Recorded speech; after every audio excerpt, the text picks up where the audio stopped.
Everyone has heard of Auschwitz, the concentration camp and a factory of death with its gas chambers and burning ovens. But what we're about to present goes beyond the systematic mass murder. Auschwitz was not all about the number of people killed. It was a place of immense misery and pain, a place where torture was a policy, enjoyed by those who performed it. Auschwitz was a lab of suffering, run by sadists in uniform and by fellow prisoners turned into monsters. Dehumanization, sadistic games, medical experiments, standing cells, dogs tearing into chained men. These weren't isolated incidents. They were everyday routines. And just when you think you've seen the worst, you'll learn about the torture device so brutal even SS officers pretended it didn't exist. You're not ready for this. Auschwitz death camp. Auschwitz, the landmark death camp of the Nazi-occupied Europe, was established in 1940, right after Germany conquered Poland. The Nazis chose the site of an old Polish army barracks in the town of Auschwitz, which they renamed to Auschwitz. At first, the camp was intended to hold Polish political prisoners. One of the leading Nazi figures, Rudolf Höss, was appointed as the first commandant. His job was to turn the site into a functioning prison. By the spring of 1941, the camp was filled with about 11,000 prisoners, most of them Polish.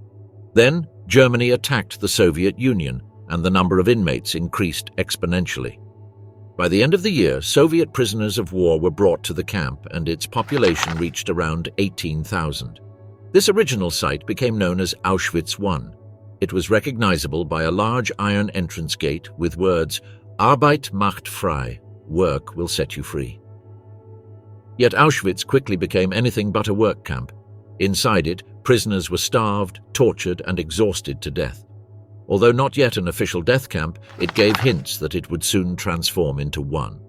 On September 3, 1941, the Nazis conducted the first mass killing using Zyklon B gas in the basement of the notorious Block 11 at Auschwitz I. This gas was already used in the camp for killing lice, but the Nazis wanted to see if it was effective against humans as well. Approximately 600 Soviet prisoners of war and 250 sick Polish inmates were murdered during this operation. This event marked the beginning of the use of gas chambers for mass murder at Auschwitz. Since the number of prisoners was increasing with each month, already in October 1941, the Nazis decided to begin constructing a new camp, the Auschwitz II, also known as Birkenau. The camp was built by Soviet POWs, some 2 miles from the original camp, in place of a former Polish village.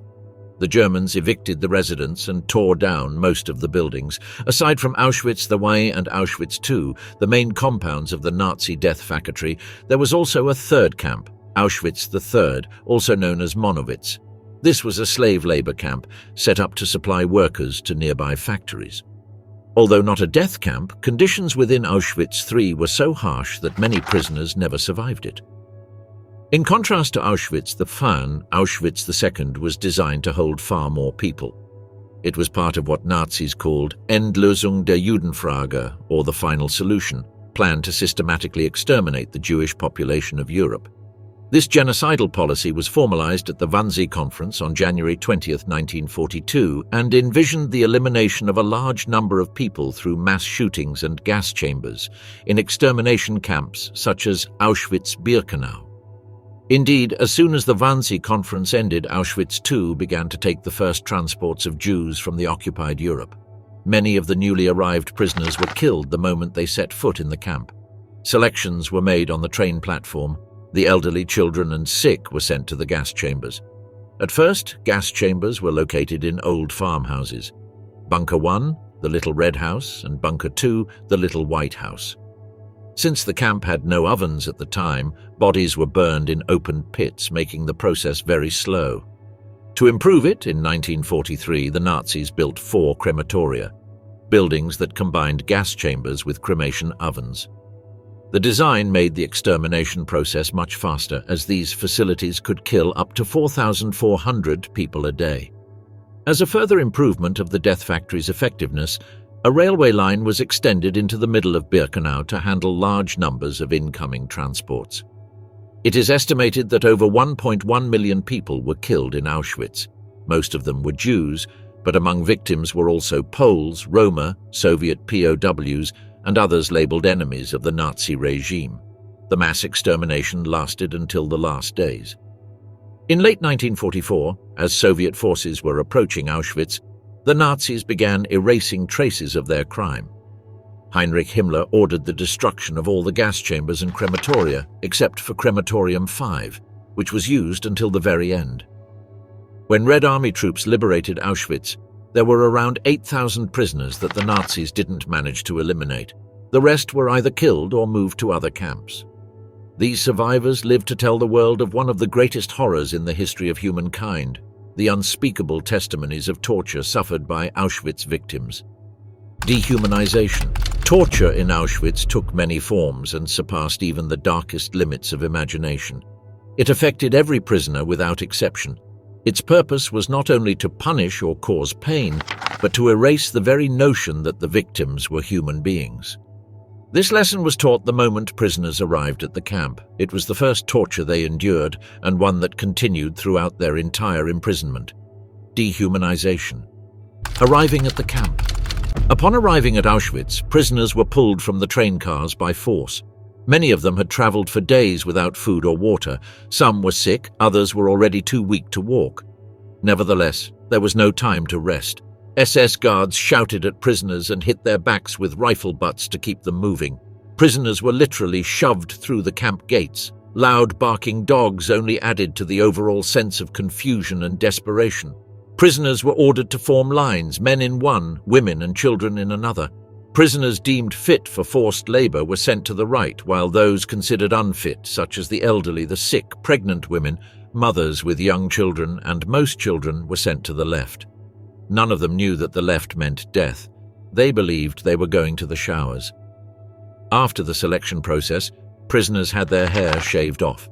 This would be used later for various manufacturing processes. They were stripped of their clothing and all personal belongings were taken. Watches, shoes, family photos, everything was lost. Then they were told to go to the showers. And while the prisoners from the right column did have a shower, those from the left were sent to rooms that only resembled showers. They had tiled walls and shower heads, but instead of water, the shower heads were releasing poisonous gas. Exposure to the gas caused death within minutes. Prisoners first experienced dizziness, nausea, rapid heartbeat, convulsions or loss of consciousness, followed by respiratory failure and cardiac arrest. Unfortunately, those who were not sent to gas chambers had little reason to consider themselves the lucky ones. Their misery was yet to begin. After the showers, they received striped uniforms. There were no proper shoes or socks. Many were barefoot. Each person was assigned a number, the first step of dehumanization. While some had their number written on a card, the majority had a number tattooed on their arm. From this point on, their names were no longer used. They were not humans, but numbers. After the admission procedure, prisoners were forced to stand in formation for hours. They were not allowed to make the slightest move. Anyone who fell was beaten, even if he collapsed from exhaustion. Then they were sent to the barracks, overcrowded and cold facilities, more suitable for animals than for humans. Barracks were equipped with triple-tiered wooden bunks, with each level shared by several prisoners. Food was not given right away. Some waited a full day before eating, and when it finally came, it was nothing more than a small piece of bread or watery soup. The arrival process was fast and harsh. It made one immediately give up on the hopes of leaving this place alive. Forced exercises. The camp guards made sure the maltreatment was maintained on a daily basis. Prisoners were not to be allowed a single moment of dignity. Each morning, prisoners were dragged from their barracks and marched onto the main square. There, they were forced into brutal sessions of exercises. The square would become a training ground of torment. Prisoners, many sick, weak or elderly, were forced to perform meaningless and humiliating physical drills. They would squat and hop until their legs gave out. They waddled like ducks or rolled across the rough ground. Weak and malnutrition, prisoners would often drop from exhaustion. This was a call sign for guards to intervene. They would beat up prisoners who faltered with whips, rifle butts, or whatever they had at disposal. Many of the prisoners would never rise again. Jewish prisoners were given even more brutal tasks. They were pushed further and beaten harder if they failed to accomplish the task, and they never did. These exercises became routine. They continued day after day without pause, 6 days a week. By the 7th day, most of the older prisoners were dead. The younger ones could barely stand with their legs swollen and muscles torn. Yet as soon as a new week began, the orders returned: squat, hop, run. Those who had survived the drills were not made stronger. Exercises were not designed to make the prisoners fit, but to break them. This was not discipline. It was calculated destruction of the human body and will. Prolonged standing. The Auschwitz guards were so creative in tormenting prisoners that they even made standing still a form of torture. During morning roll calls, prisoners were forced to stand motionless for hours. Guards would line them up in rows, shoulder to shoulder, and ordered everyone not to move. It didn't matter if the sun burned their skin or if rain soaked through their clothes. It did not matter if they were sick, starving, or in pain. No one was allowed to sit, lean, or speak. If someone fainted, they were dragged back into line. If someone fell, they were beaten. Kazimierz Albin, one of the Auschwitz survivors, remembered one of these punishments. One day a prisoner escaped. During the evening roll call, the camp commandant warned the others, if no one came forward with information, all would be punished. No one spoke. The commandant then gave a signal to the guards. These vicious SS men moved through the ranks, punching and kicking the silent prisoners. Still, the prisoners were not allowed to move. Otherwise, they would be beaten even more. Time passed slowly. Prisoners had to remain in place all night with no food or water.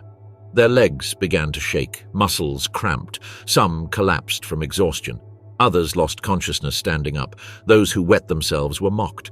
These poor people had no choice. They were not allowed to step out of line, even to relieve themselves.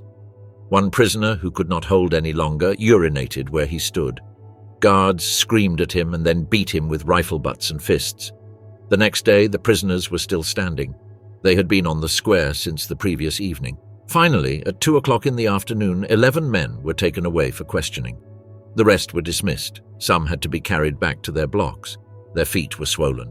Many had their clothes soaked in sweat and waste, and it happened more than once. Every roll call brought the same fear. Prisoners never knew how long they would stand. Sometimes it was 2 hours, sometimes more. Even in the worst weather, the prisoners were forced to stand, in snow, in wind, in heat. No one was excused.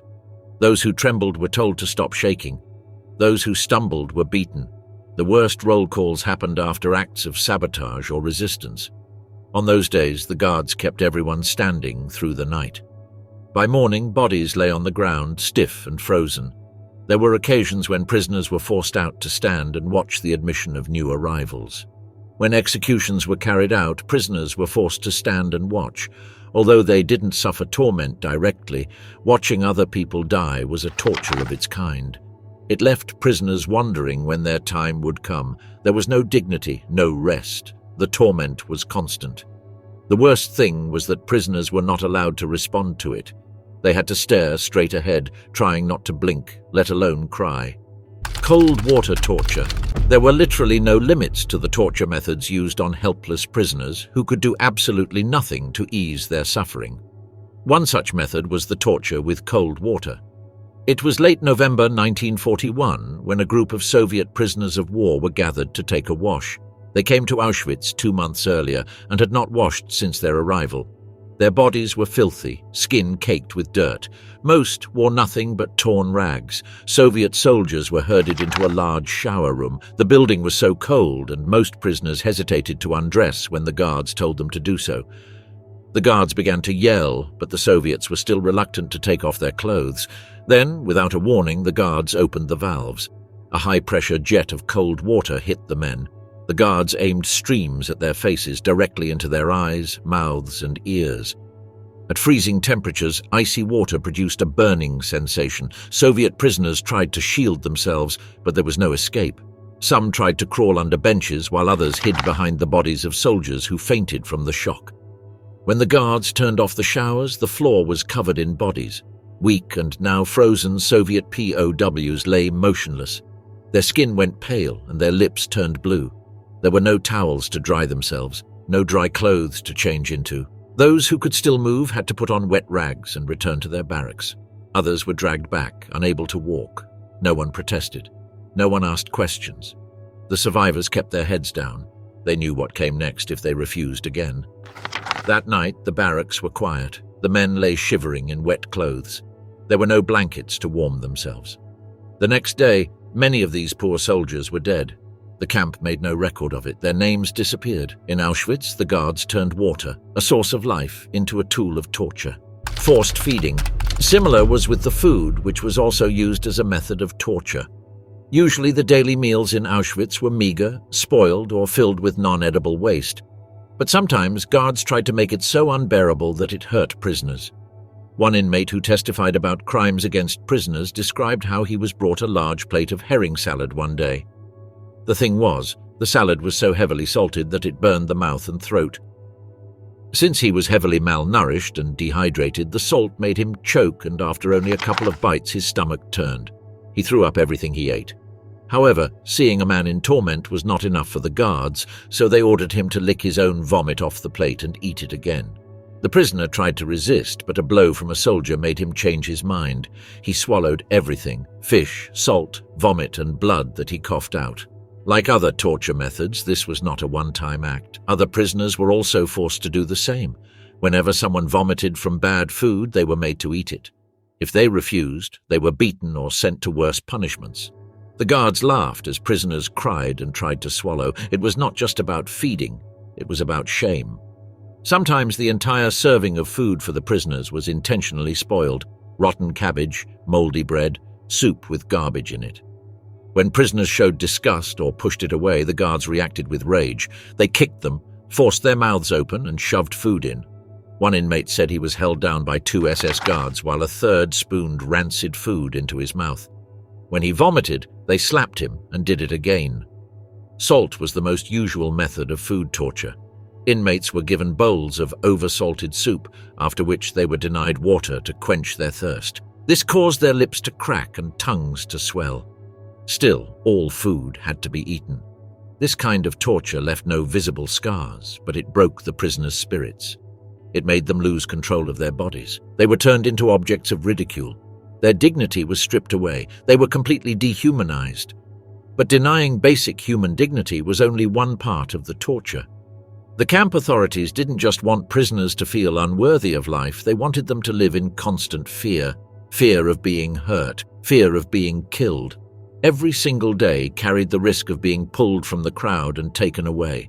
The slightest mistake could cost a life. Perhaps this kind of torture, although not so painful, left the biggest scars on prisoners. Instilling fear, guards used various methods to terrify the prisoners. The most common were public hangings, which everyone was forced to watch. Inmates were made to stand in rows as the gallows were prepared. A loudspeaker announced the crime and the sentence. There was no exception to who could be executed. Not even children were spared. Victims were dragged to the gallows with ropes placed around their necks. Prisoners were forced to watch the entire procedure. They had to witness their family and friends fall through the trap door and listen to the sound of their dying breaths. One time, the guards organized a special celebration of the Hanukkah for Jewish inmates. On this holiday, also known as the Festival of Lights, it was customary for Jews to light a menorah, a 9-branched candelabrum. But instead of candles, the guards used the bodies of 9 dead men, hanging them on poles. They then forced the prisoners to oil the corpses and set them on fire. As the bodies burned in the night, the prisoners were made to sing Christmas songs instead of Jewish prayers. Physical torture. It was only a matter of time before someone would become a direct victim of torture. The physical torture. Although constant dehumanization was making a lasting impact on prisoners' psyches, it was the physical torture that left them with visible scars, ones that they would carry for the rest of their lives. That is, if they somehow survived the torture. Hanging by the arms. One of the most common forms of torture was suspension by the arms. The victim's hands were tied behind their back, and then the body was lifted off the ground. In this way, the prisoner's entire weight hung from his shoulders. With his arms twisted backward, the joints would pop out and the elbows would dislocate. It was not uncommon for shoulders to be completely torn during the torture. The pain caused by this form of torture was unbearable. Victims screamed in agony until they lost consciousness. Still, the guards left them hanging for hours. Some were taken down only to be hanged again the next day. It would leave them crippled for life. Many survivors who were tortured in this manner never recovered the use of their arms. The worst thing was that this punishment was given for small offences, stealing a turnip, talking back, or being slow during roll call. This was why guards used this method often, and because it was not as messy as other methods, it left no blood, but the damage was deep. It taught the prisoners that silence, obedience, and invisibility were the only defences, but sometimes even that was not enough. 25 blows. There were, in fact, far worse ways to be tortured in Auschwitz than being hanged by the arms. One of the most feared was known as 25 blows. Prisoners feared it more than anything. It, too, was used for minor mistakes and was issued without prior warning. The guard would simply issue a command: "Take him for 25 blows." The prisoner was brought to the center of the block or worksite where a bench or wooden horse was set up. He had to strip off his pants, place his legs in the stocks, and bend over while 2 guards held his hands. Then the beating began. Guards usually used a thick rubber truncheon or a wooden stick, striking the prisoner's buttocks, back, or thighs with full force. The prisoner was forced to count each blow out loud: 1, 2, 3. If he cried out in pain or lost count, the beating started over. If he passed out, the guards would revive him with water or slaps and resume the torture. One can hardly describe the intensity of pain. The beating would make the skin split open and tear the prisoner's muscles. It was not unusual for prisoners to lose control of their bowels during the punishment, only to the amusement of the guards. Very often prisoners couldn't walk afterward and had to be carried back by fellow inmates. One inmate said he could not sit for weeks after the beating, while another claimed blows made him forget where he was. Naturally, there were no medical checks after the beating, not even a rest. The prisoner was sent back to work the same day. If he collapsed, he was beaten again. Almost always these beatings were public. All prisoners were forced to watch. The guards claimed it was to teach discipline. In reality, it was to spread terror. The sound of the stick hitting flesh and the prisoner's screams as he counted the blows echoed across the entire block. Women, too, were punished this way. One female inmate said the pain of the 25 blows she received stayed with her for years. Sadistic games. The variety of torture methods in Auschwitz was proof that the guards actually enjoyed tormenting the prisoners.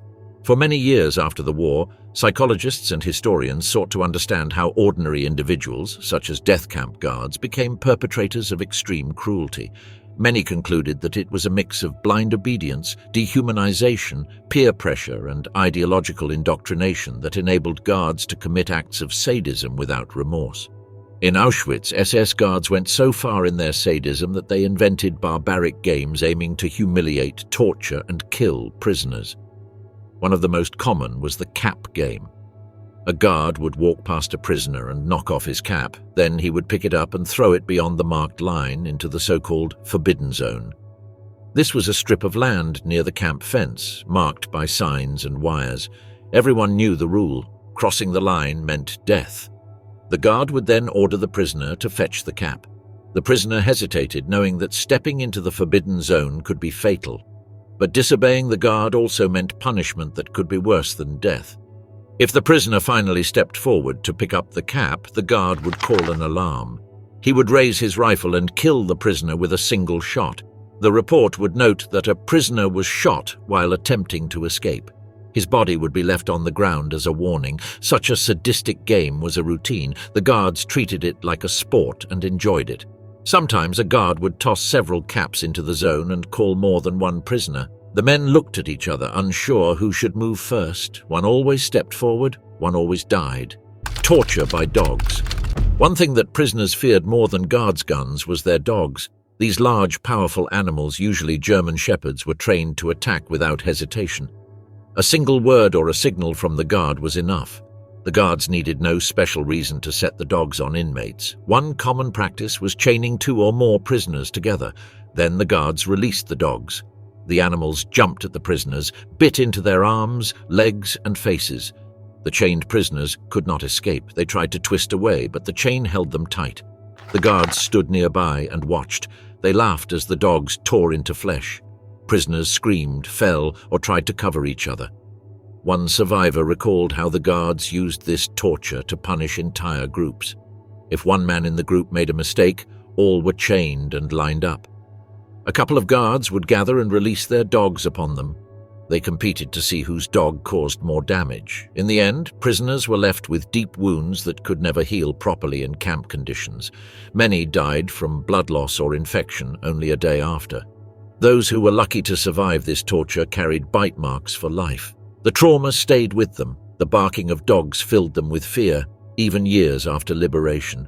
One survivor said he could hear the barking in his dreams decades after the war was gone. This was how the monsters from Auschwitz turned dogs, man's best friend, into instruments of torture. And it was all part of the system. Strangulation, drowning, suffocation. Among these monsters, some stood out for their exceptional cruelty. Before the war, Oswald Kaduk was a butcher from Königshütte, Upper Silesia, working in a municipal slaughterhouse and as a firefighter. He joined the Allgemeine SS in 1939 and was drafted into the Waffen-SS in 1940. After serving on the Eastern Front, illness led to his transfer to Auschwitz in 1941. There, he rose through the ranks, from guard duties to Blockführer and eventually Rapportführer, responsible for roll calls and disciplinary measures. Kaduk became notorious as one of the camp's most brutal guards. He was known to personally administer lethal phenol injections into children's hearts just moments after handing them balloons.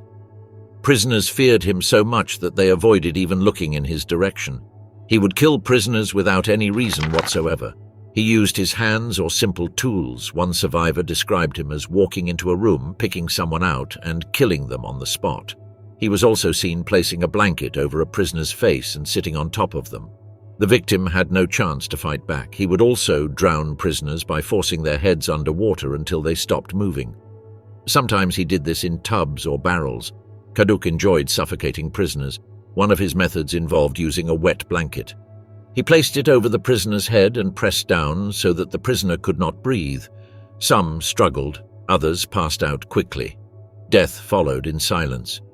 He used this method mostly on the sick and elderly. These killings were not part of official orders. Kaduk chose to do them. He enjoyed causing fear and pain. Survivors remembered his face, his voice, and the way he laughed during the murders after the war. Kaduk was arrested by Soviet authorities. In 1947, a Soviet military tribunal sentenced him to 25 years of hard labor, but he was released in 1956. He then moved to West Berlin, where he worked as a nurse and was nicknamed Papa Kaduk by patients. In 1959, Kaduk was arrested again and became one of the main defendants in the Frankfurt Auschwitz trials. He was convicted of 10 counts of murder and participation in the collective murder of at least 1,000 people, beatings and abuse by kapos. The real tragedy of the Auschwitz camp was that torturers could be found among the prisoners as well. Aside from guards in SS uniforms, prisoners lived in constant fear of their fellow inmates, the kapos. These men, former criminals, also held power over life and death. Kapos were prisoner functionaries appointed by the SS to oversee forced labor and maintain order in the camp. Kapos were often selected from the ranks of criminal or political prisoners and were granted certain privileges such as better food, clothing, and accommodations in exchange for their cooperation. And while some kapos used their positions to aid other prisoners, others were notorious for their brutality, often exceeding the cruelty of the SS guards to maintain their status and privileges. This behavior was sometimes driven by self-preservation, as failing to meet the expectations of the SS could result in punishment or even death. Most kapos used beatings to maintain order, which was, by the way, a daily reality in Auschwitz. Kapos kicked prisoners in the kidneys or the testicles. They used clubs to strike heads, backs, and legs. A simple mistake, like hesitating to obey an order, could trigger a brutal attack. Sometimes there was no reason at all. Violence was random and served as a control. Some kapos, however, took torture further. They would take a prisoner and break his legs with a metal bar. Then they would order him to stand and run. When the man failed, he was beaten again for disobeying. Others were forced to crawl in circles, slapped and kicked for moving too slowly. If someone cried out, more blows followed. Obviously, for some kapos, the violence was not just punishment, it was entertainment. They especially enjoyed showing off in front of SS guards. They wanted to make sure they were not replaced and thus become the victim of some new kapo. Crushed throats. Similar to the kapos were the Block-Ältest or block elders. They were responsible for maintaining order within the barracks. Their duties included overseeing daily routines, roll calls, cleanliness and discipline among the prisoners in their assigned block. They too used their power to torture prisoners in silence, without orders. A recount of one of the survivors describes a block elder who had a sick routine. He would place a prisoner on the floor, face up, then he would step on the man's throat. Slowly and firmly, he applied pressure until the prisoner stopped moving. While doing this, he sat on a stool and ate his meal. Other prisoners had to watch without moving or saying a word. They knew they could be next. Another block elder used boiling soup kettles. During mealtime, when prisoners lined up for their watery soup, he picked one. He grabbed the man by the neck and forced his head into the kettle. The prisoner fought, but there was no escape. The elder held him down until the body went limp. Then he let go, and the next man stepped up for his portion. Every prisoner knew there were no rules. Even food could be deadly. The block elders and capos made sure that every corner of Auschwitz held fear. Sexual abuse. Life in Auschwitz was a combination of constant humiliation, hard labor, and heavy beatings. There were no exceptions, from children to elders. Everyone was subject to inhumane treatment. But in Auschwitz, only women were exposed to yet another danger: sexual violence. SS guards in the camp held complete control over prisoners' lives, and as we're about to see, their bodies as well. They were free to single out any woman and force her into a sexual act. Sometimes it was done in exchange for food, protection, or lighter work. But these deals were not made freely. Hunger and fear made resistance impossible. Many women gave in just to survive another day. However, most were taken by force. The abuse started with a roll call in the women's camp. Guards used these occasions to select women they found attractive. Selections most usually took place in the evening. Women were taken to separate rooms or barracks and returned in silence, horrified, ashamed, and changed. Once the practice of sexual abuse expanded, Auschwitz officials organized brothels in the camp. These were officially set up for male prisoners, capos, and block elders as an incentive for good work. But the women sent there were prisoners themselves. Some volunteered to escape worse conditions, others were forced. Once inside, they were under strict supervision. Aside from sexual abuse, they were exposed to physical maltreatment and suffered from repeated infections. Paradoxically, some SS guards formed relationships with female prisoners, especially those with privileged positions. But these were far from romantic relationships. The power imbalance was absolutely in the guards' favor. The prisoner's refusal could lead to punishment, transfer to worse labor, or even death. Unfortunately, the sexual abuse was only one part of the story. Very often, women, victims of sexual abuse, would end up pregnant. In such cases, they were left with no options. Very often, they would be killed as soon as it was discovered they were pregnant. If a woman was left to give birth to a child, because of the severe conditions and maltreatment in the camp, delivery was often fatal. Mothers who gave birth were separated from their babies. Newborns were not allowed to live. However, the worst fate was experienced by pregnant women who were sent to the medical block, where doctors conducted experiments on them and their babies. These almost always ended up in severe torture and ultimately death. Medical experiments. Block 10. This and other kinds of medical experiments were conducted in Block 10, a brick building in which Nazi doctors, including Josef Mengele, Karl Klauberg, and Horst Schumann, did some of the most terrible torturings on prisoners. The work of these monster doctors focused mainly on sterilization, reproductive studies, and genetics. The prisoners chosen for these experiments were mostly women, although men and children were used as subjects as well. One of the main doctors in Block 10 was Dr. Karl Klauberg, a doctor obsessed with finding a cheap and efficient method to sterilize women. He aimed to develop a procedure that could be used on millions of Jewish women to prevent them from having children. Klauberg's experiments involved injecting caustic substances into women's reproductive organs. These chemicals were intended to block the fallopian tubes and make conception impossible. The injections were extremely painful and often caused severe damage. As a result of such procedures, many women suffered from infections, internal bleeding, and unbearable pain. Many died from the procedures. Those who survived were often left infertile and plagued with long-term health issues. Another doctor working in Block 10 was Dr. Horst Schumann. He also focused on sterilization, but his method involved using X-rays to target the reproductive organs of both men and women. Prisoners were exposed to high doses of radiation which caused severe side effects, including burns, ulcers, and all sorts of infections. As one might expect, none of the prisoners received proper medical care after the experiments ended. In many cases, the doctors continued the radiation procedures until the patient died. The body was then sent to the crematorium, and a new prisoner was brought in to take their place and continue the experiment. After the war, Dr. Karl Klauberg was captured by Soviet forces. In 1948, he was sentenced to 25 years in prison for his sterilization experiments at Auschwitz, but was released 7 years later as part of a German-Soviet repatriation agreement. After returning to West Germany, he resumed his medical practice and openly spoke about his experiments to the great outrage of the German public. Dr. Horst Schumann was captured too, but by American forces.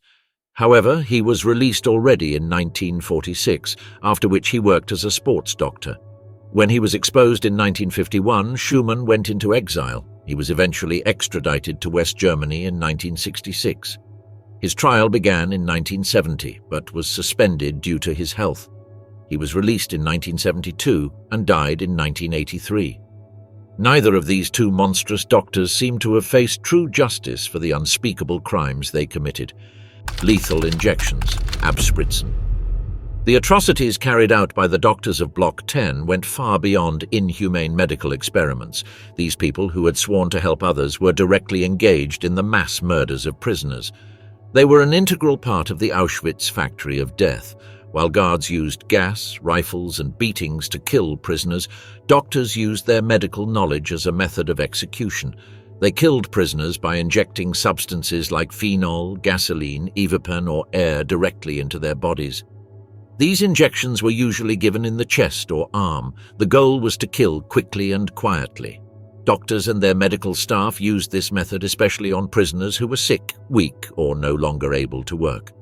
One witness described the process as abspritzen, which means injection in German. Victims were brought into a room, often the infirmary or a separate block. They were told they were getting treatment. Instead, they were injected with a fatal dose. Death came in seconds or minutes. Some victims gasped or convulsed. Others died silently. The bodies were quickly removed and taken to the crematorium. The killings were carried out by doctors and their medical staff. They did it without hesitation, as if it were part of normal duties. In some cases, injections were given one after another without stopping. Witnesses recalled seeing rows of bodies after the procedure. One man said he saw a pile of naked corpses stacked outside the injection room. The process became mechanical. There was no paperwork. The goal was to make the extermination efficient. Since many of the victims were never registered, the SS was able to cover up the killings. This way, thousands of victims disappeared without a trace. No one ever knew what happened to them. This method was used regularly. Hundreds of people were killed this way. Not even children were spared. In one case, 2 train transports arrived from the town of Zamość in Poland. The children brought were boys between 13 and 15 years old. At least 60 of them were killed in one day using phenol injections. A survivor remembered how the boys were lined up, taken in groups, and never returned. Anyone who could no longer serve the camp was a candidate for a lethal injection. They were fast, silent, and left little evidence. The method reflected the cold, systematic approach to mass murder in the camp. Josef Mengele. Block 10, the hospital from hell, was, however, by far best known for the wicked experiments of Dr. Josef Mengele.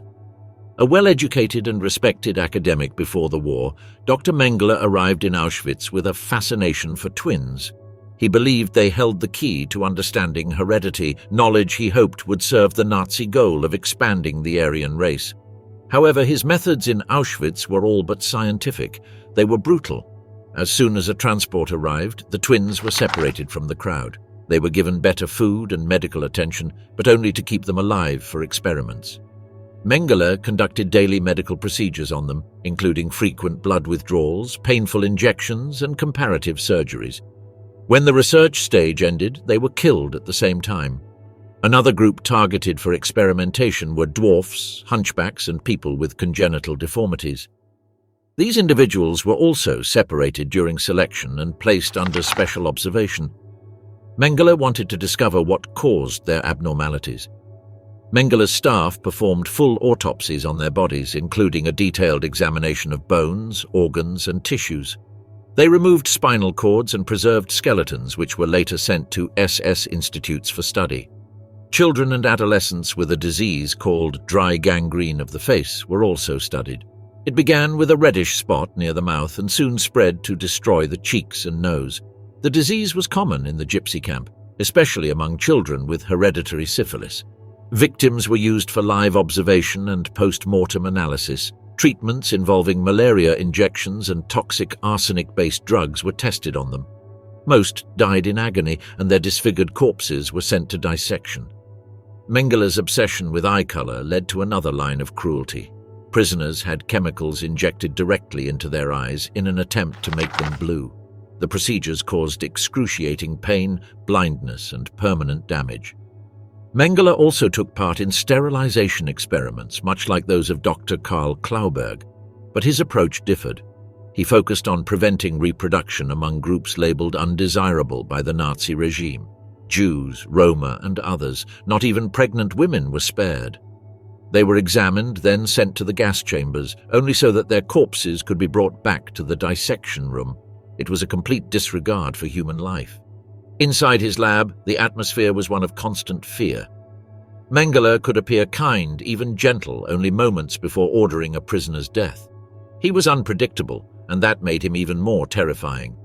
Contrary to his claims, there was no scientific merit in his work whatsoever. It was driven by racist ideology and a desire to shape the world according to Nazi fantasy.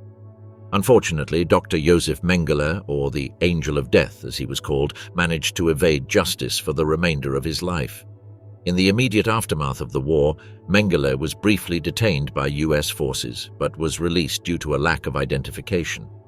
He had avoided the double S blood type tattoo, a key identifier for Nazi personnel.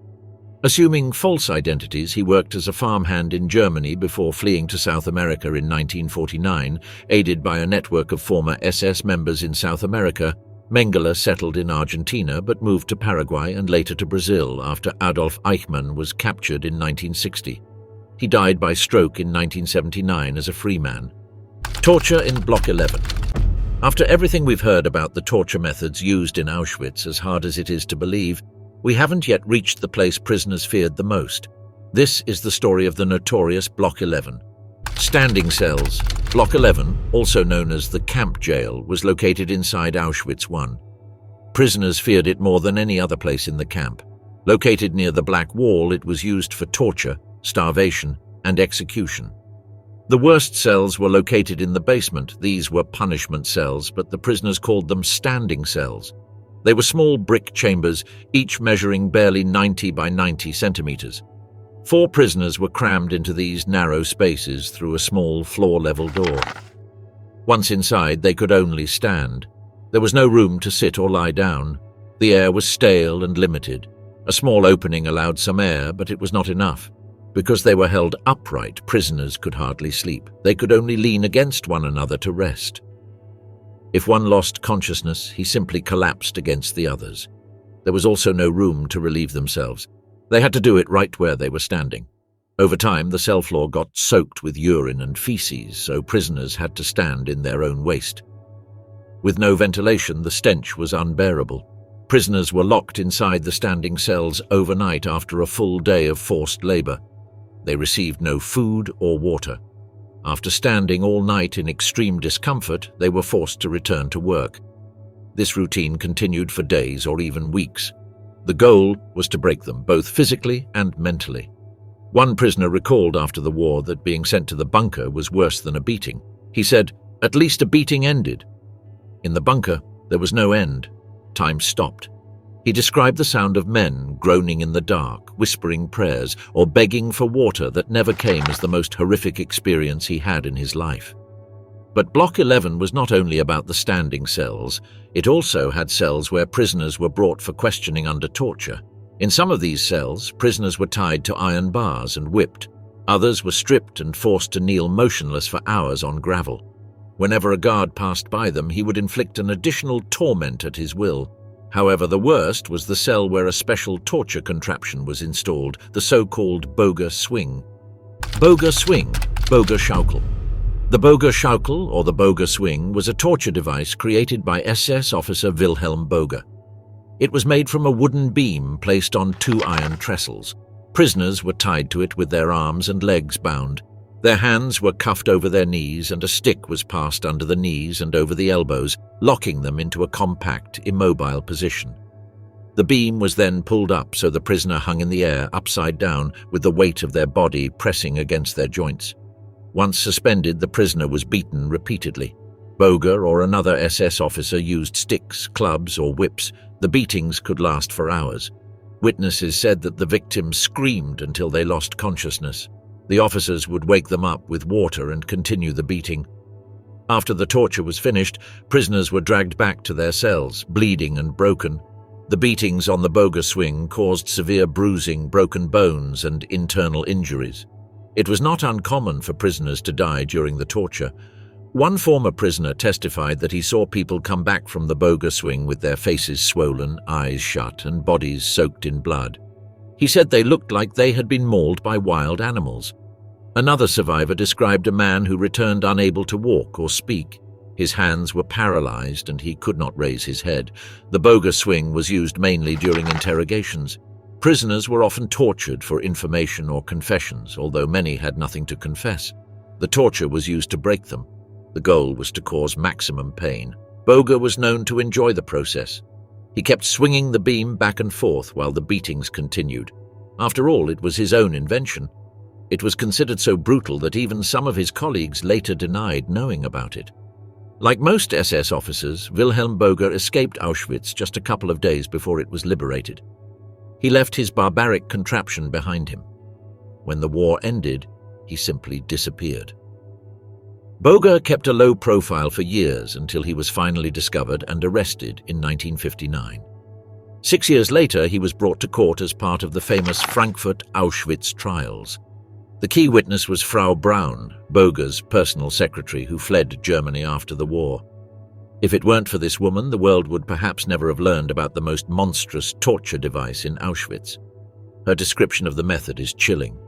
A prisoner would be brought in for questioning, stripped naked and bent over the bar, wrists manacled to ankles. A guard at one side would shove him or her off across the chamber in a long, slow arc, while Boga would ask questions, at first quietly, then barking them out, and at the last bellowing. At each return, another guard armed with a crowbar would smash the victim across the buttocks. As the swinging went on, and the wailing victim fainted, was revived only to faint howling again, the blows continued until only a mass of bleeding pulp hung before their eyes. Most perished from the ordeal, some sooner, some later.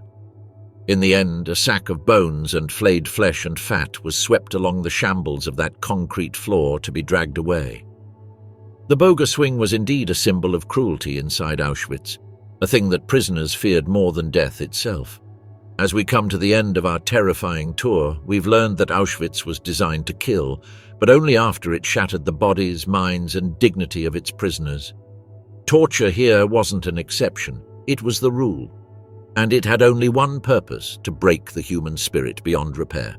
Today we must learn our lesson and remember what was done in the name of ideology, obedience, and hate. Thank you for watching.